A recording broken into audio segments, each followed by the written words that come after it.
Em nome do Pai, e do Filho, e do Espírito Santo. Caríssimos fiéis, hoje, 29 de junho, a Igreja celebra o martírio de São Pedro e de São Paulo. É claro, queridos fiéis, que São Pedro e São Paulo não foram martirizados nem no mesmo dia, nem na mesma região, dentro da cidade de Roma, mas em dias diferentes, em locais distintos. Porém, quis a providência divina que esses apóstolos estivessem de tal modo unidos que agiam como se fosse um só homem. Nos lembra São Paulo de que, como o Senhor constituiu Pedro para os judeus, também o constituiu para anunciar o Evangelho entre os pagãos.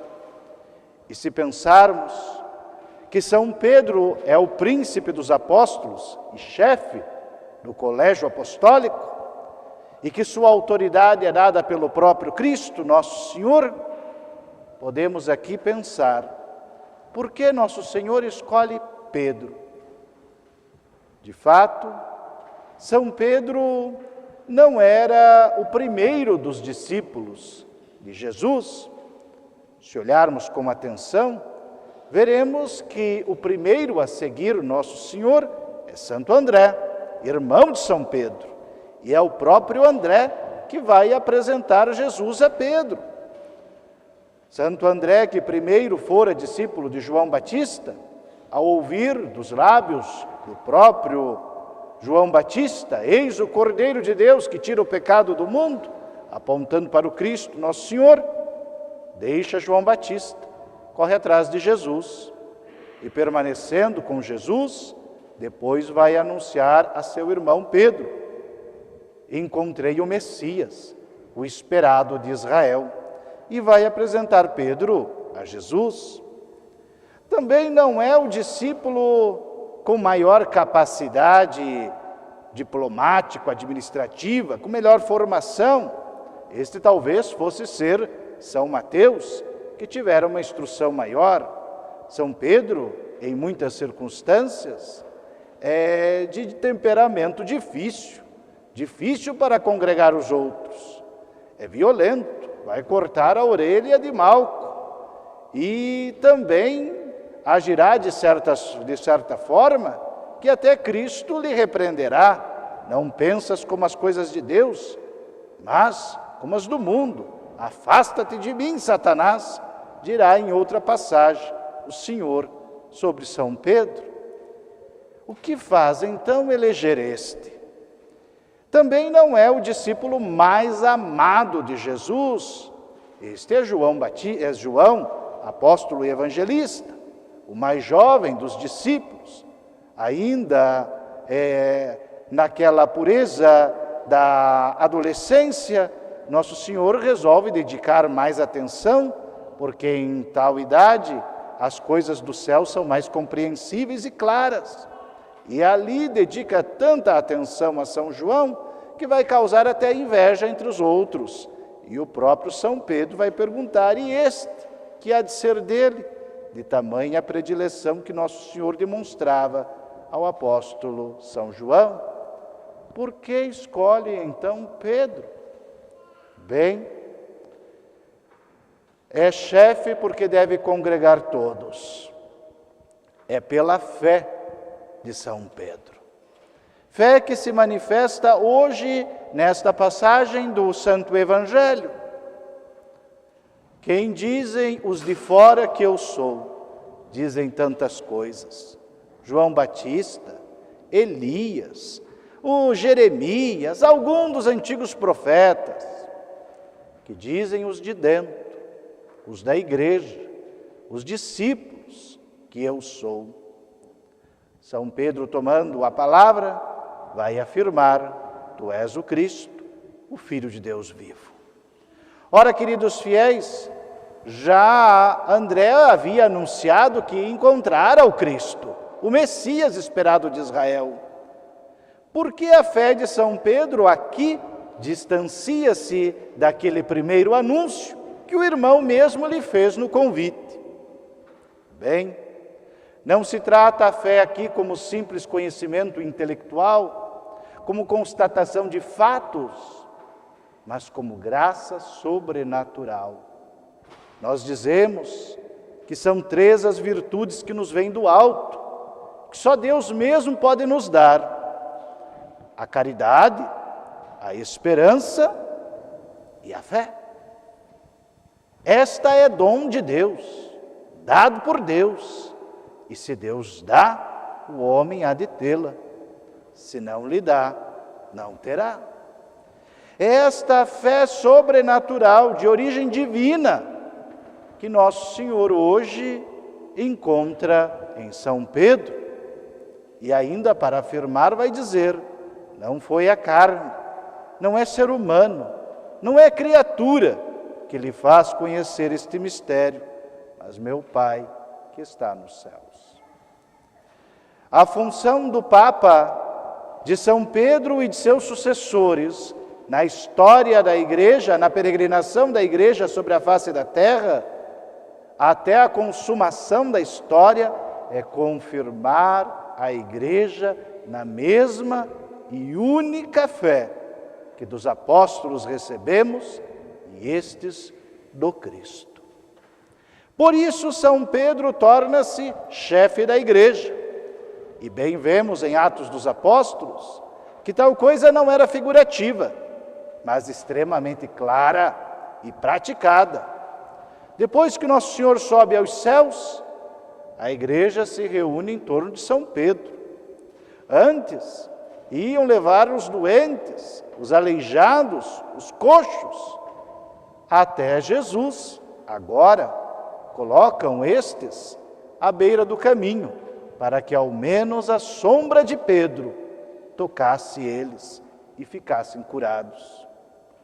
O ministério de São Pedro, do Papa, é instituído por autoridade do próprio Cristo Nosso Senhor.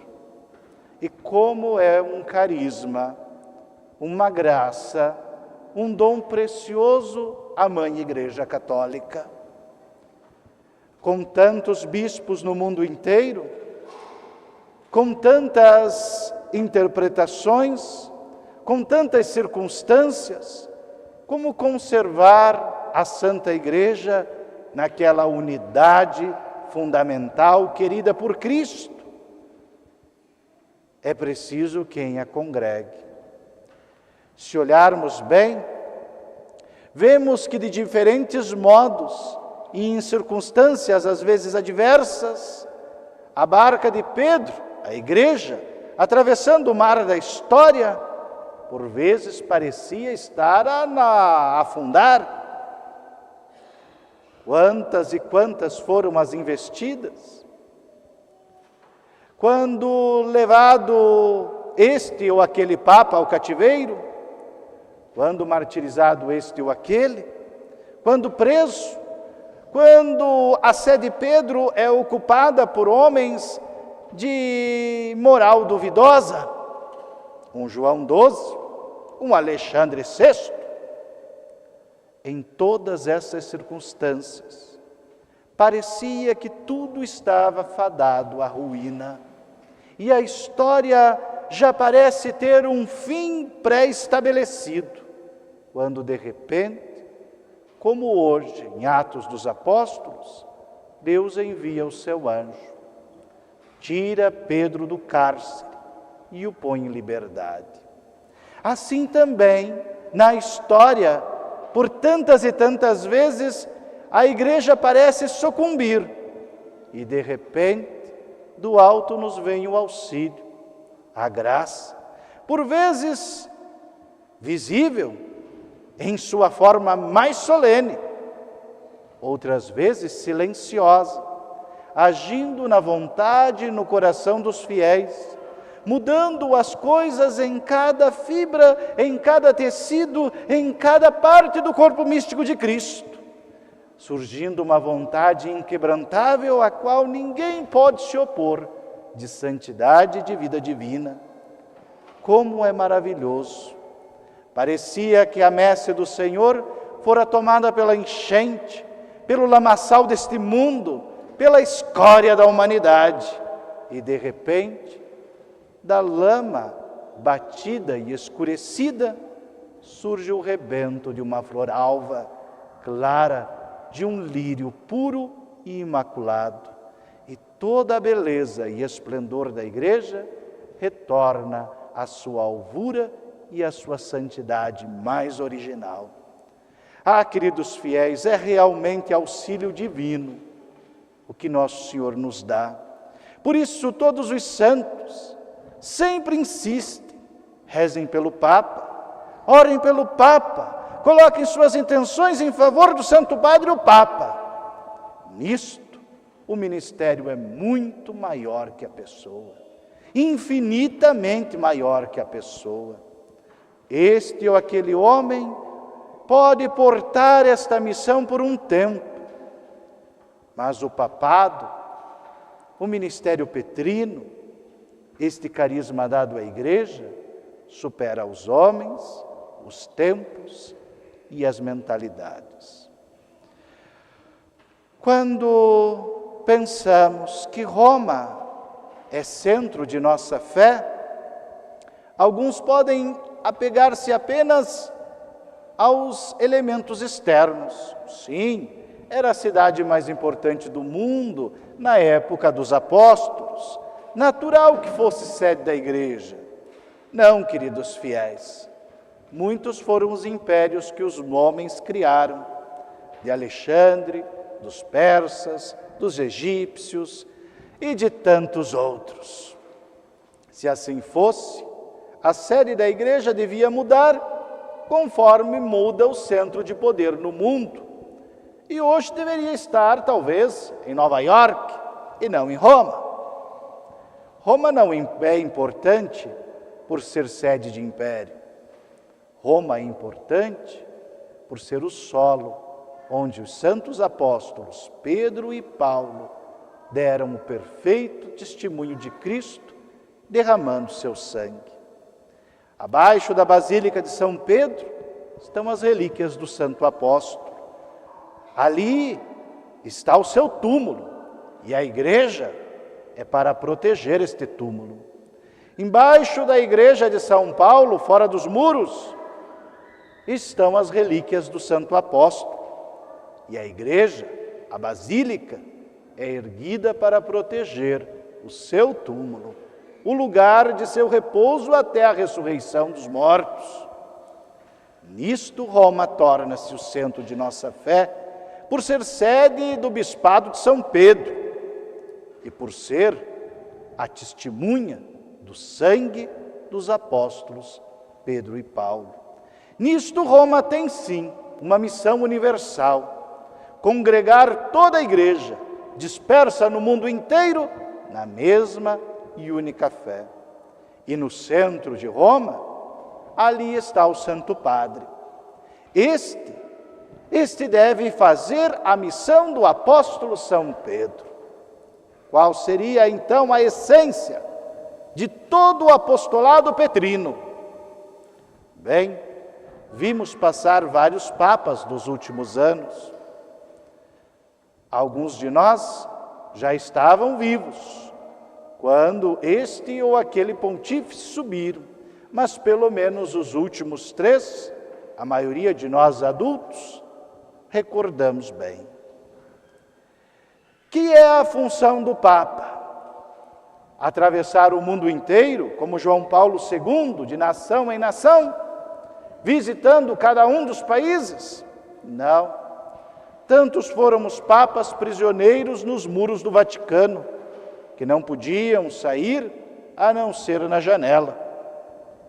Isto não constitui em si a missão de São Pedro, por mais louvável e por mais frutos que possa trazer para a unidade da fé no mundo todo. Também não se trata das formas administrativas, reformar a Cúria Romana, restabelecer planos e ações pastorais, projetos e encíclicas. Não, é muito bom. Algumas nos animam em muitos aspectos e nos lembram de outros que podemos na nossa vida espiritual acabar por negligenciar. Outras manifestam mais claramente este ou aquele mistério da fé, como tão bem nos fez São Pio X, quando nos fez refletir sobre a Santíssima Eucaristia, inquam simpliciter. Mas que isto, quando vemos, como domingo passado, o Santo Padre, tão vigoroso, tomando o Santíssimo Sacramento no ostensório e marchando a pé pelas ruas de Roma, de uma basílica a outra. Há quantos anos não víamos um Papa marchar com o Santíssimo sobre as ruas de Roma? Pode fazê-lo, porque é jovem, tem força física. João Paulo II o fizera em uma parte. Depois, na velhice, estabeleceram um carro, onde o Papa e o Santíssimo eram carregados. Bento XVI já era velho, não conseguia fazer esse percurso.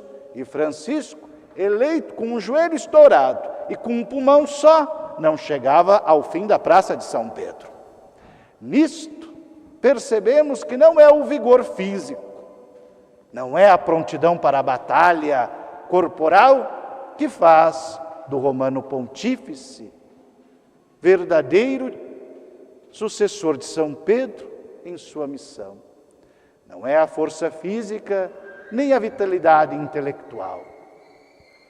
Seja um Papa em pé, forte e firme, pronto para uma batalha, ou um Papa sentado de sua cadeira, ou um Papa prostrado num leito, entravado e frágil, como vimos tantos terminarem seus dias ou passarem boa parte deles.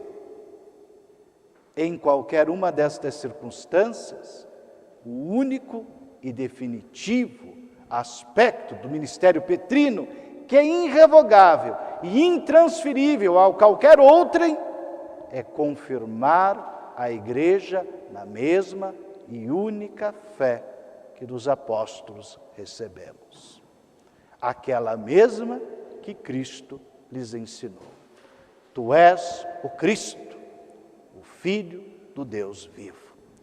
Nisto, queridos fiéis, o Papa deve ser guardião da ortodoxia da fé e deve congregar toda a Igreja nesta fé e nunca em novidade ou coisa diferente. Rezemos nesta missa e em todos estes dias pelo Santo Padre, o Papa, pelo papado, ministério tão importante, a Mãe Igreja. Louvado seja nosso Senhor Jesus Cristo.